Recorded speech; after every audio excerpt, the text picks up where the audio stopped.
Musulmonlar, men Suza rayonidanman, Suza qayerdan bo'laman. 20 yil burun Hizb Tahrirda 3-4 yil Allah'shib darslar qilib yurganman. Keyin bu yo'lda noto'g'riligini bilib, bu yo'ldan qaytdim. Musulmon birodarlar, agar shu yo'lga ergashgan bo'lsanglar, qaytinglar. Bu yo'lni to'g'ri deb bilmanglar. Har bir narsa Allohdan.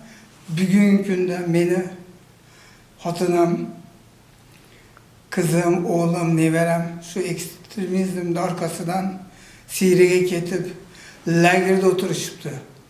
Farzandlarim mana bugungi kunda qiynalib o'tirib, shu narsadan men ularga ta'lim tarbiya berganim uchun. Men mana 80 kilodan 60 kilo qoldim. Kasal, ustiga kasal, yaxshilik tortmayapman.